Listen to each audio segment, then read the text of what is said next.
Okay, ఓం నమస్తే అండి. మా పేరు రుక్మిణి. నేను యోగా టీచర్గా పనిచేస్తాను. సో అదేవిధంగా కొన్ని ఆయుర్వేదం కూడా చేస్తాను. ఆయుర్వేదిక వాటిని నేను పాటిస్తాను. ఇతరులకు కూడా అందరికీ నేను పాటించి అందరికీ కూడా ఇస్తాను. అందరికీ కూడా సక్సెస్ఫుల్గా ఉన్నాయి. సో అదేవిధంగా అందరము ఆయుర్వేదం వాడాలని నేను కోరుకుంటున్నాను. అందుచేత నేను కొన్ని ఆయుర్వేదం చెప్పబోతున్నాను. ఇవన్నీ మీరు జాగ్రత్తగా విని మనము ఎటువంటి ప్రాబ్లం లేకుండా హాస్పిటల్ చుట్టూ తిరగకుండా మనందరము ఆరోగ్యంగా ఉంటామని, మీరు కూడా ఆరోగ్యంగా ఉండాలని, మీరు దీన్ని వినియోగించుకుంటారని నేను ఆశిస్తున్నాను. ఇప్పుడు మనం ఈ మొక్క గురించి తెలుసుకోబోతున్నాం. దీని పేరు ఉత్తరేణి అని చెప్తారు, సజీవని అని కూడా అంటారు. కాబట్టి ఈ ఉత్తరేణి అన్ని చోట్లలో మొలుస్తున్నాయండి. కానీ దీన్ని చూస్తే మనం ఏమనుకుంటాము, పిచ్చి కంప అని అనుకుంటాం. కానీ ఇది పిచ్చిది కాదండి, మనం పిచ్చి. ఎందుకంటే దీన్ని మనము తెలుసుకోలేక, దీనిని మనం తెలుసుకున్నట్టయితే ఇది అమోఘమైన ఆరోగ్యాన్ని ఇస్తుంది. ఒక్క రకం కాదండి, మన బాడీకి చాలా రకాల ఆరోగ్యాన్ని ఇది ఇస్తుంది. సో దీని గురించి తెలుసుకుందాం. దీని పేరు ఉత్తరేణి. దీని ఉత్తరేణి అని పిలుస్తారు. సో ఇదే విధంగా దీని కూరగా కూడా వాడుకోవచ్చు. సో అదేవిధంగా వేర్లు ఉన్నాయి. పుప్పాలలో గురించి విపరీతమైన బాధలు పడిన, మా పళ్ళు ఇట్లా అయినాయి, మా పళ్ళు అట్లా అయినాయి అని చెప్పేసి, పళ్ళు చిన్న చిన్న పిల్లల నుంచే పుప్పు పళ్ళు అయినాయి అని చెప్పేసి పళ్ళు కూడా తీసేపించుకుంటారు. కానీ దీని వేరిగిన ఇంకో కొంచెం పెద్దగా చెట్టు అవుతుంది, ఇలా అవుతుంది చెట్టు, మరి ఇంత అవుతుంది. దీని వేరుగిన తీసుకొచ్చి ఈడికి కట్ చేసేసి వేరును నవలి వేరుతో పండుగిన దోముకున్నట్టయితే పుప్పు పళ్ళు అనేది ఉండదండి. ఎటువంటి క్రిమి కీటకాలు ఉన్నా కానీ అవి రాలిపోతున్నాయి. పళ్ళు చక్కన మెరుస్తూ చాలా బాగా ఉంటున్నాయి పళ్ళు. సో అదొకటి. రెండవది, దీని వేర్లు కట్ చేసి నీడకు ఎండబెట్టేసి చిన్న ముక్కలుగా చేసేసి దీని వేర్లను గంధకస్త్రాలని దొరుకుతాయండి ఆయుర్వేదిక్ షాప్లో. సో అవి ఇవి రెండును మిక్సీ మంచిగా దంచి, రోళ్ళలో దంచి అస్త్రగాలతం బట్టి పోచమ్మ పొటుకులు, గడ్డలు, పుండ్లు, మొటిమలు అవుతాయి కదండి. ఆ మొటిమలకి మనం దీని పౌడర్ని నిదానంగా ఒక చిన్న మంచి నూలు వస్త్రం తీసుకొని ఇట్లా అద్ది మన పౌడర్ ఎలాగైతే పెట్టుకుంటామో అలాగిన పెట్టుకున్నట్టయితే దీంతో మన మొటిమలు, గుంతలు, పుండ్లు, కురుపులు ఇవన్నీ కూడా సమాప్తం అయిపోతాయండి దీనివల్ల. రెండవది, ఇంకా మూడవది ఉంది. మూడవది ఏంటంటే దీనివల్ల ఈ వేర్లు తీసుకొని ఈ వేర్లతో సహా చెట్టును మొత్తం తీసుకొచ్చి 1 లీటర్ నీళ్ళు తీసుకోవాలి. 1 లీటర్ నీళ్ళు తీసుకొని దీన్ని మొత్తం చిన్న చిన్న ముక్కలుగా చేసి కచకచ దంచేసేయాలి. దొడ్డుగా దంచేసేసి ఆ లీటర్ నీళ్ళలో వేసేయాలి. ఆ లీటర్ నీళ్ళలో వేసేసి మరిగించాలి. మరిగించి వాటిని పావు లీటర్ అయ్యే వరకు మరిగించాలి. పావు లీటర్ అయ్యే వరకు మరిగించి దానిని ఆ మరిగి ఉంచిన నీళ్ళను దించుకోవాలి. దించుకొని గోరువెచ్చగా అయిన తర్వాత ఈరోజు పావు లీటర్లో 100 గ్రామ్ సగం, రేపు మార్నింగ్ మళ్ళీ సగం అలా తాగుతూ ఉంటే ఒబేసిటీ అని లావు వెయిట్ లాస్ ఉంటారు కదా, వెయిట్ లాస్ కావాలని వెయిట్ కోసానికి ఎన్నో తంటాలు పడుతున్నారు. అన్ని తంటాలు పడడం ఎందుకండి, ఇది న్యాచురల్గా మన దగ్గర ఉంది కదండి ఆయుర్వేదమ్మ. ఈ ఆయుర్వేదమ్మను ఉపయోగించుకొని మనము స్లిమ్గా అయిదాం.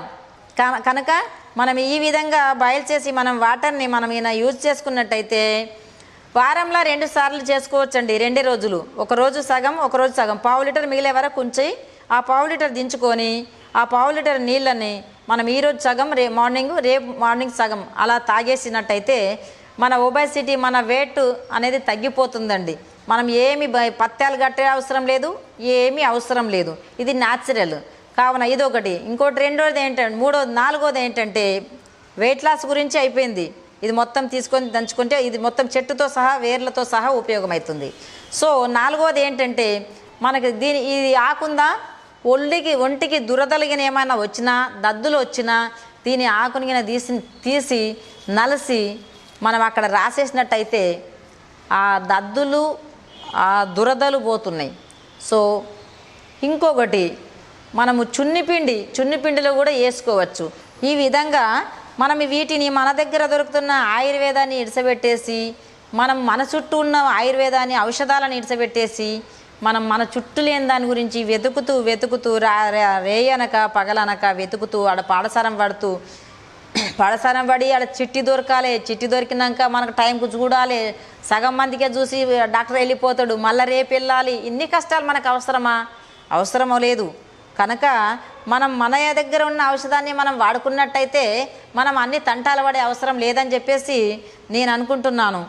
సో ఇది మన పీసీఓడి అనే ప్రాబ్లానికి చాలామంది ఎందుకంటే విపరీతమైన బాధలు పడుతూ ఉన్నారు.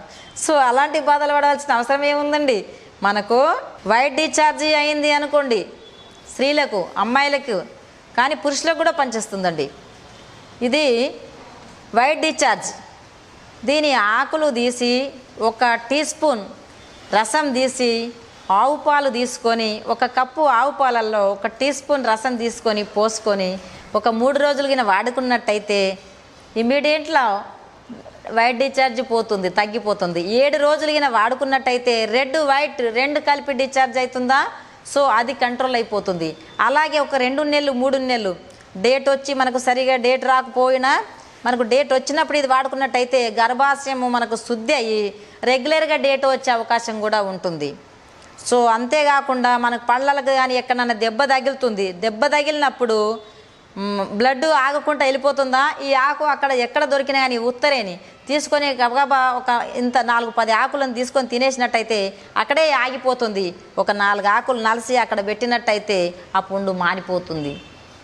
ఇది చాలా గొప్ప ఔషధం అండి. ఇంకా చెప్పాలంటే ఈ రోజంతా అవుతుంది, కానీ మనకు కొంచెం అంత చెప్తే మనకు గుర్తుండదు కాబట్టి కొంచెం చెప్తున్నాను.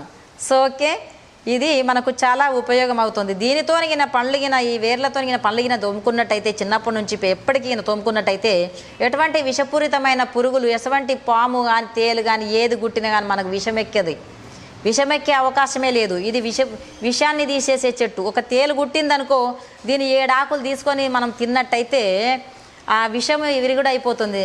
ఒక 10 ఆకులు తీసి నలిసి అక్కడ తేలుగుట్టిన దగ్గరకైనా పెట్టినట్టయితే అక్కడ మంటలు కూడా తగ్గిపోతున్నాయండి. ఇది ఇన్ని రకాలంటే ఇంకా చాలా రకాల పని చేస్తుందండి. ఇది పండ్ల నొప్పికి పోతుంది, ఇది కడుపు నొప్పి పోతుంది. డేట్ వచ్చినప్పుడు మన ఊర్లలో ముట్సులా అని అంటారండి.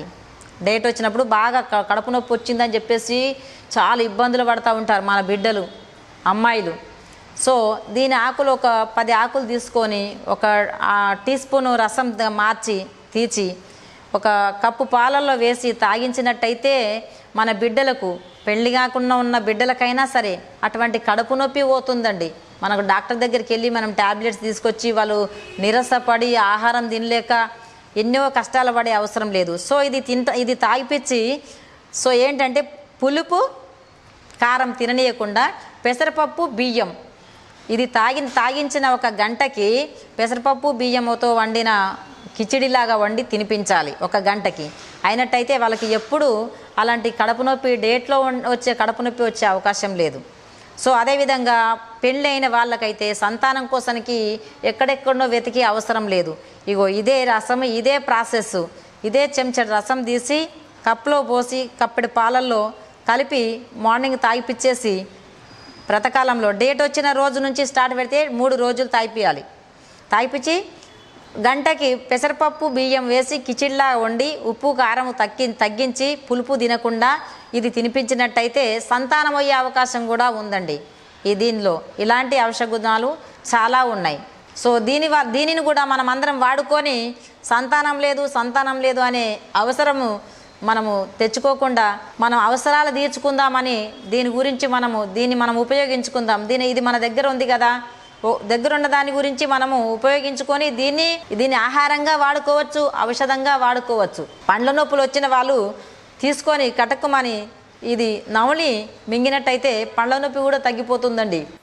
ఇది రకరకాల ఉపయోగాలు అవుతుంది కాబట్టి దీన్ని మనం ఉపయోగించుకొని దీనివల్ల మనము లాభాలు పొందుతామని నేను ఆశిస్తున్నాను. జై ఆయుర్వేదం.